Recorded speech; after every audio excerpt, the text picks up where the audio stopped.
आज मैं आपको अमावस्या और पूर्णिमा, दो बहनों की कहानी सुनाने जा रही हूँ। किसी राज्य में एक राजा राज्य करते थे। उनके दो बेटे व बेटियां थी। उनकी एक बेटी का नाम अमावस्या और दूसरी बेटी का पूर्णिमा था। पूर्णिमा बहुत ही धार्मिक प्रवृत्ति की थी। वह हमेशा पूजा पाठ में लीन रहा करती, तुलसी को जल चढ़ाती और सबकी सहायता करती। अमावस्या को पूजा पाठ में कोई रुचि नहीं थी। वह कभी भी पूजा पाठ नहीं करती, ना ही कोई काम किया करती। लेकिन दोनों बहनें अमावस्या और पूर्णिमा एक दूसरे को बहुत प्रेम करती, क्योंकि पूर्णिमा का स्वभाव बहुत ही अच्छा था। लेकिन राजा रानी का व्यवहार पूर्णिमा के प्रति अच्छा नहीं था। वे अमावस्या और अपने दोनों पुत्रों को ज़्यादा प्रेम करते। धीरे धीरे समय बीतता गया। राजा रानी के बच्चे अब बड़े हो गए। फिर एक दिन की बात है, राजा ने अपने बेटों का विवाह कर दिया और अब बेटियां विवाह योग्य हो चुकी थी। तब सभी ने राजा से कहा, आप इनका विवाह कर दीजिए। तब राजा ने कहा, हाँ, विवाह तो करना ही है। तब रानी ने राजा से कहा, महाराज, पूर्णिमा तो साधारण ब्राह्मण के योग्य है। इसे किसी गरीब घर में ब्याह दो। और हाँ, भूल से भी पूर्णिमा का विवाह किसी बड़े घर में मत करना, क्योंकि इसे तो भजन कीर्तन पूजा पाठ पसंद है। अगर यह बड़े घर में गई तो यह सब नहीं कर पाएगी। इसलिए इसकी शादी किसी गरीब के घर पर करना। राजा ने कहा, ठीक है। फिर से रानी ने कहा, महाराज, अमावस्या भी तो विवाह योग्य हो गई है। अमावस्या तो एक राजकुमारी जैसी है। इसके लिए भी वर देखिए और दोनों बहनों का विवाह कर दीजिए। तब राजा ने पास के गांव के राजा के बेटे के साथ अमावस्या का विवाह कर दिया और उसी गांव के एक गरीब किसान के बेटे के साथ पूर्णिमा का विवाह तय कर दिया। जब राजा ने रानी को यह बताया तो वह बहुत खुश हुई। वे बिना किसी विचार के अपने ही बेटियों के साथ भेदभाव किया करती। रानी के कहे अनुसार अमावस्या का विवाह धनवान राजकुमार से हुआ। उसे सोना चांदी नौकर चाकर दिए गए। वहीं दूसरी ओर बेचारी पूर्णिमा को एक किसान के घर में भेज दिया गया। उसे बस कुछ वस्त्र और एक तुलसी का पौधा दिया गया। तब रानी मन में सोचती हुई कहती है, अब देखते हैं कि पूर्णिमा गरीब किसान के घर कैसे रहती है। क्या वह वहाँ भी पूजा पाठ करती है। अमावस्या और पूर्णिमा दोनों अपने अपने ससुराल चली जाती हैं। अमावस्या तो अब किसी महारानी की तरह अपना जीवन सुखपूर्वक शुरू करती है। वहीं पूर्णिमा भी अपने भाग्य और भगवान के भरोसे अपना खुशहाल जीवन जीने लगती है। अमावस्या के पति, जो एक राजकुमार था, बड़ा ही घमंडी था। वही पूर्णिमा का पति अच्छे स्वभाव वाला था। अब धीरे धीरे समय बीतने लगा। एक दिन की बात है, अमावस्या ने अपने घर पर शिव चालीसा का आयोजन किया और इसमें गांव की सारी महिलाओं को बुलाया। लेकिन अपनी बहन पूर्णिमा को उसने जानबूझकर नहीं बुलाया, क्योंकि उस गरीब बहन को अपने घर में बुलाना पसंद नहीं था। उसे बुलाकर अपने मान सम्मान को कम नहीं करना चाह रही थी। तब वही पूर्णिमा अपने दरवाजे पर बैठी थी। गांव की औरतों ने कहा, अरे पूर्णिमा बहन, तुम्हारे बहन के घर शिव चालीसा का पाठ है, तुम नहीं जाओगी। तब पूर्णिमा ने कहा, नहीं, मैं नहीं जा रही क्योंकि मेरी बहन ने मुझे बुलाया ही नहीं। तब गांव की औरतों ने कहा, नहीं बुलाया तो क्या हुआ, पूजा पाठ है, तुम चलो हमारे साथ। वैसे भी वह तुम्हारी बहन है। उसने सोचा होगा कि वह तो आ ही जाएगी, उसे निमंत्रण की क्या आवश्यकता।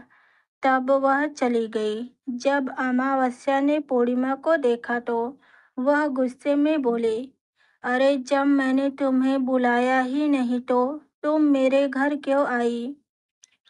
और जब आ ही गई हो तो चुपचाप एक जगह बैठी रहना, इधर उधर मत घूमना। तुमने तो आज मेरी इज्जत ही मिट्टी में मिला दी। जरा देखो अपने आप को, कैसे वस्त्र पहने हैं तुमने। फिर उसने पूर्णिमा को गरीबी का बहुत मजाक उड़ाया। पूर्णिमा की आंखों से आंसू बहने लगे। वह भगवान शिव से प्रार्थना करने लगी, हे भगवान, मुझ पर आपकी कृपा कब होगी? आखिर मेरी गलती ही क्या है? पूजा पाठ करना, गरीबों की सेवा करना, काम करना, क्या ये सब गलत है? हे भगवान, अब मुझ पर कृपा करो। शिव चालीसा पूरी हो गई और अमावस्या ने सबको प्रसाद दिया, लेकिन पूर्णिमा को प्रसाद नहीं दिया।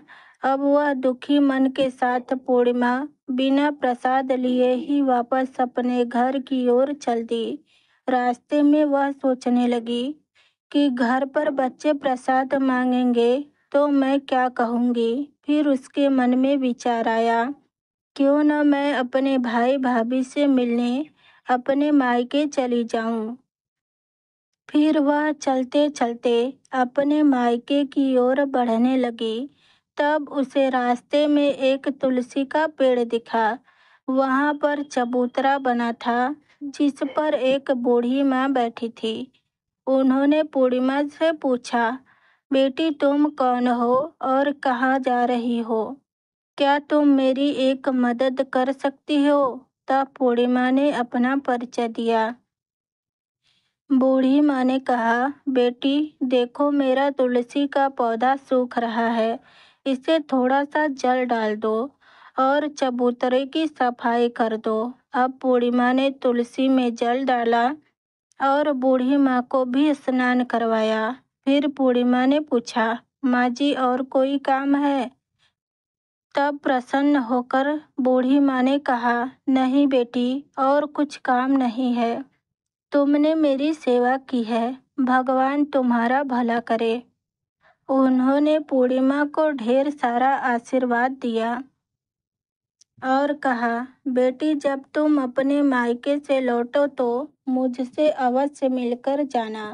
पूर्णिमा ने कहा, ठीक है माँ जी, और वह आगे बढ़ने लगी। फिर चलते चलते रास्ते में उसे एक शिव मंदिर मिला। वहाँ भी एक चबूतरा था जिस पर बूढ़े बाबा बैठे हुए थे। वे कोई और नहीं, स्वयं भगवान शिव थे। लेकिन पूर्णिमा ने उन्हें पहचाना नहीं और उन बूढ़े बाबा ने कहा, बेटी तुम कौन हो? कृपया मेरी एक सहायता करो, बड़ा पुण्य मिलेगा। पूर्णिमा ने अपना नाम बताया। तब बाबा ने कहा, बेटी क्या तुम इस मंदिर की सफाई कर दोगी और मेरे नहाने के लिए पानी भी भर दो? मैं बहुत थक चुका हूँ, इसलिए अब मैं कोई काम नहीं कर रहा। तब पूर्णिमा ने मंदिर की सफाई की, भगवान शिव की पूजा की और बाबा के लिए पानी भी भर दिया। फिर वह आगे बढ़ गई। थोड़ा और आगे चलने पर उसे काली माँ का मंदिर मिला। काली माँ भी एक बूढ़ी माँ के रूप में वहाँ बैठी थी। काली माँ ने कहा, बेटी तुम कौन हो? क्या तुम भी मेरी एक सहायता कर सकती हो? तब प्रसन्नता से पूर्णिमा ने अपना नाम बताया। तब बूढ़ी माँ ने कहा, बेटी यह सब लोग पूजा पाठ करके चले जाते हैं, लेकिन कोई मंदिर साफ नहीं करता। देखो मंदिर कितना गंदा हो गया है, जरा इसकी सफाई कर दो। अब पूर्णिमा ने मंदिर की सफाई की। माँ का श्रृंगार किया और पूजा पाठ की। उसके बाद बूढ़ी माँ को स्नान कराया और उनके पैर दबाए। फिर उस माँ काली के रूप में बैठी बूढ़ी माँ का आशीर्वाद लिया और आगे बढ़ गई। आगे चलने के बाद थोड़ी दूर ही चलने पर एक नदी मिली। वहाँ भी एक बूढ़ी माँ बैठी थी, जो कोई और नहीं बल्कि स्वयं माँ गंगा थी। उन्होंने पूछा, बेटी तुम कौन हो? कृपया मेरी सहायता करो। तब पूर्णिमा ने अपना नाम बताया।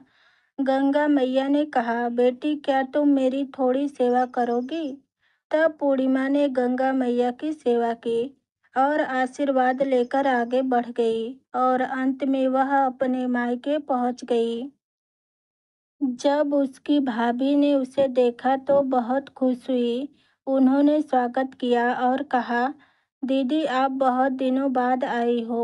तब पूर्णिमा ने कहा, हाँ भाभी, आज मन हुआ सभी से मिलने का तो चली आई। फिर भाभीियों के साथ मिलकर पूर्णिमा ने अपने मायके के भी सारे काम किए और सभी ने खुशी खुशी एक साथ भोजन किया और रात में खूब बातें हुई। फिर अगली सुबह वह जाने को तैयार हुई तो भाभी ने एक लाल रंग की साड़ी दी और कहा, इसे पहन लो और जल्दी जल्दी आया करो। बहुत दिनों बाद आई हो। पूर्णिमा ने वह साड़ी पहन ली और श्रृंगार कर लिए। फिर भाभीियों ने उसे कुछ सामान दे दिया। उसे लेकर पूर्णिमा घर से निकल गई। चलते चलते रास्ते में वही नदी मिली जहाँ गंगा मैया बैठी थी। उन्होंने कहा, बेटी आ गई? अपने मायके से क्या लाई हो? पूर्णिमा ने थैला दिखाया और कहा, माँ जी मेरे भाभीियों ने कुछ सामान दिया है।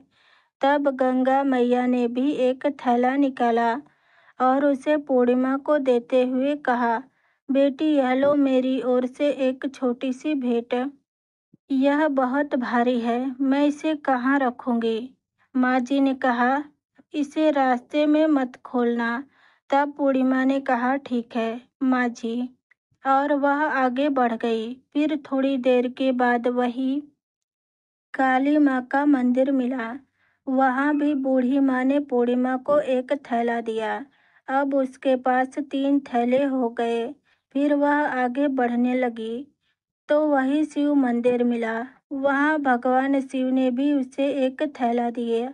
अब 4 थैले हो गए। फिर वह चलते चलते तुलसी माँ से मिली। उन्होंने भी एक थैला दिया। अब 5 थैले हो गए। जब पूर्णिमा अपने घर पहुंची तो उसने सभी थैले खोले। पहले थैले में खाने पीने की चीजें और कपड़े थे और दूसरे में सोने चांदी के आभूषण थे। तीसरे थैले में धन संपत्ति थी। चौथे थैले में अनाज भरा हुआ था और 5वें में महंगे वस्त्र थे। अब पूर्णिमा के घर में किसी चीज की कोई कमी नहीं थी। वह खुशी खुशी रहने लगी। फिर एक दिन पूर्णिमा ने सोचा, क्यों न मैं भी शिव चालीसा का आयोजन करूं। उसने शिव चालीसा का पाठ रखा और सबको बुलाया। वह न्योता देने अपने बहन अमावस्या के घर भी गई और फिर जब अमावस्या अपने बहन के घर आई तो उसने पूर्णिमा के घर धन दौलत को देखकर आश्चर्यचकित रह गई। उसने पूछा, अरे बहन, अचानक से तुम्हारे घर में इतना धन दौलत कैसे आ गया? तब पूर्णिमा ने शांत स्वर में कहा, देखो बहन, जब तुमने चालीसा रखी थी तो मुझे नहीं बुलाया। मैं बिना बुलाए तुम्हारे घर गई, लेकिन तुमने मुझे प्रसाद नहीं दिया। फिर मैं मायके गई और वहाँ से यह सब लेकर आई। अमावस्या ने कहा, अच्छा तो यह बात है, अब मैं भी जाऊंगी मायके। तुम भी मुझे डांटना और प्रसाद भी मत देना। तब पूर्णिमा ने कहा, अरे बहन, यह तो भगवान का प्रसाद है, मैं तो सबको दूंगी। लेकिन अमावस्या ने प्रसाद नहीं लिया और अपने घर जाकर बच्चों से कहकर मायके चली गई। अब चलते चलते रास्ते में वही तुलसी माँ मिली। और उन्होंने अमावस्या को कहा, बेटी यह चबूतरा साफ कर दो, तुलसी में पानी डाल दो और मेरी मदद करो। इस पर अमावस्या ने क्रोध में आकर कहा, हे बुढ़िया, मैंने इतनी अच्छी साड़ी पहन रखी है, यह खराब हो जाएगी, मैं कुछ नहीं करूँगी। फिर आगे चलकर भगवान शिव मिले तो उनसे भी वही कहा। काली माँ और गंगा मैया से भी उसका यह व्यवहार देखकर सभी देवी देवता रुष्ट हो गए। अब जब वह मायके पहुंची तो भाभीयों ने उसे देखकर कहा, अरे महारानी, यह कहाँ से आ गई? इसे तो कुछ काम भी नहीं आता, बिना बुलाए ही मायके चली आती है। और तभी रात्रि में अमावस्या खाना खाकर सो गई। सुबह होने पर वह बोली, भाभी मैं जा रही हूँ। भाभी ने कहा, ठीक है जाओ महारानी जी। अब अमावस्या ने कहा, भाभी पूर्णिमा को तो आपने थैला दिया था, मुझे कुछ नहीं दिया। भाभी ने कहा, जाओ तुम्हारे घर थैला पहुँच जाएगा। तब अमावस्या चल दी। रास्ते में गंगा मैया, तुलसी मैया, काली मैया और भगवान शिव सभी ने उसे थैले दिए। लेकिन जब वह घर पहुंची और खोलकर देखी तो एक में मिट्टी, दूसरे में पत्थर, तीसरे में सांप बिच्छू निकले। अमावस्या ने अपना सिर पीट लिया और कहा, हे भगवान, मुझे मायके में भी कुछ नहीं मिला और यहाँ भी कुछ नहीं मिला। फिर वह दौड़कर पूर्णिमा के पास गई और बोली, तुझे इतना सब मिला, मुझे कुछ भी नहीं। तब पूर्णिमा ने कहा, मैं मायके जाती हूँ तो भाभीयों के साथ काम करती हूँ, तुमने तो कभी उनकी मदद नहीं किया। तुमने गंगा मैया, शिव जी, काली माँ और तुलसी माता सभी को ठुकरा दिया, इसीलिए भगवान ने तुम्हें कुछ नहीं दिया और उनका अपमान भी किया। तब अमावस्या ने कहा, बहन मुझे माफ कर दो, मैंने हमेशा तुम्हारे साथ गलत किया, अब मैं भी भक्ति करूँगी। तब पूर्णिमा ने कहा, 3 बातें याद रखना। सदैव दूसरों पर दया करना, रोज शिव चालीसा का पाठ करना और तीसरी बात, रोजाना 108 बार ओम नमः शिवाय का जाप करना। इससे अब तुम्हारे सारे दुख दूर हो जाएंगे। पूर्णिमा ने कहा, तुम्हारे पास जो भी था वह तुम्हारे अहंकार के कारण नष्ट हो गया। अब अमावस्या अपने घर जाकर पूजा पाठ करने लगी और भगवान शिव से भी क्षमा मांगकर उनकी भक्ति करने लगी।